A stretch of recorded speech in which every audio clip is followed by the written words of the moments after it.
Isa pa nga yun, nabanggit mo yung yung ongoing ICC which is happening this month as well.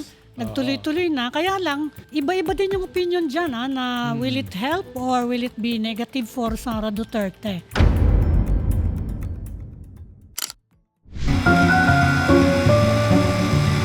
This is Truth on the Line. Yung problema ng gobyerno in the past, 5 beses sila nagpalit ng communications head. Ibig sabihin, may problema sila sa messaging.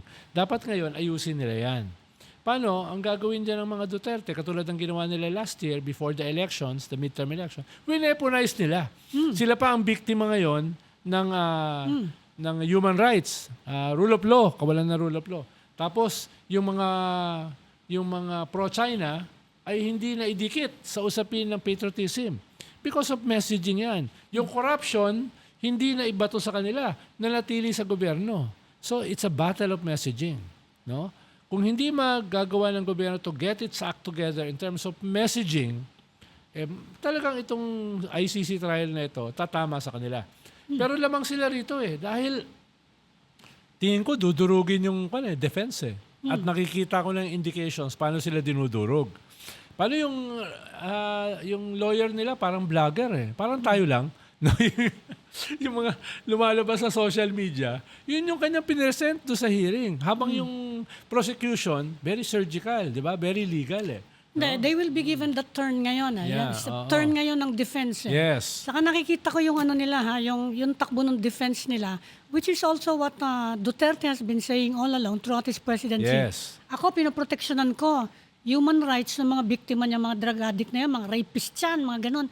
At may mga nag-aalala nga actually na pagbigay niyang mga detalyeng yan nung defense, maa-amplify na naman yung mga sinasabi nila Rodrigo Duterte noon and it will strengthen actually his base na mga tao natatakot sa krimen, natatakot sa mga troublemaker. And here is this guy, ito, ginawa niya. I did what I had to do. Yun ang sinasabi niya. Tama ka, Ami. No? Again, in-emphasize ko, it's about narrative. Una, sinimulan na nila kine-question nila yung jurisdiction. Yes, although wala na yan. Settled na yun No? Settled na. Ikalawa, hyperbole.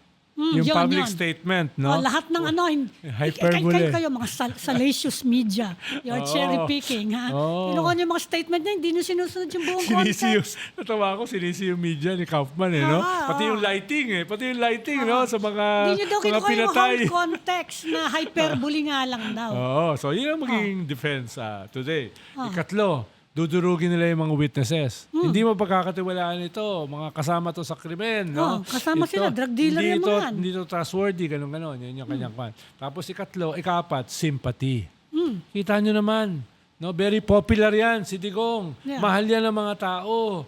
At ang hina na ng katawan. Kaya hindi tuloy na interim release. Bring him home. So makikita mo yung mga ganong elements today. No? Sinimulan na nila Pero hindi siya... Ang mo kasi, ang audience mo, yung base mo Korte, ang audience mo, yung mga judges. Yun ang magpapasya di ba? Kaya, I'm almost sure, matatalo sila dito sa confirmation trial at magpo-proceed na ito dun sa formal trial. With the way things are,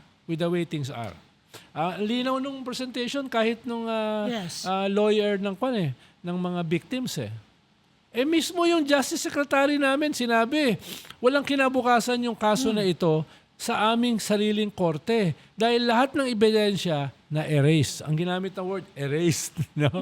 Walang scene of the crime investigation, walang police report, no? Walang, tawag dyan, yung autopsy reports, wala So, anong gagamitin namin para sa kaso? No? Ideally, hindi yun dapat mabubura. Dapat nandyan yan sa record yan. No? Pero wala So, ang kino-quote mismo ni Butuyan, Attorney Butuyan, nung Justice Secretary pa si Boying Remulla, na sinabi niya, anong magiging basis namin sa kaso dito? Walang ebidensya, nawala lahat. Mukhang pati naman si Vice President, sinabi na niya, di ba? The family is no longer expecting na makabalik dito si President Duterte. But on the other hand, yun na nga, tinatanong ko sa'yo, anong impact nun kay Sara Duterte and her bid to be president in 2028? Kung maganda ang presentation ng ebidensya sa crimes against humanity, mawe-weaponize yan even against Sarah. Paano yung ang mga testigo doon, sila Las Cañas, binanggit siya as reyna ng Tokhang. Oh, Di ba? it rubbed off on her. Oo. Ano. So, kung maayos yung narrative, tatamaan siya. Lalo na kung sasabay pa dyan yung ebidensya sa kanyang bank accounts. Di ba? Kunyari, sabay-sabayan dapat eh. Kaya tatamaan talaga siya ron. Pero again, inuulit ko, depende yan sa narrative strategy. Paano? Kita mo na yung narrative nila eh. Kaawaan. Hindi i-recognize yung korte. Ito ay harassment. No? Dahil kami yung pinakamalakas na posibleng pumalit sa gobyernong ito.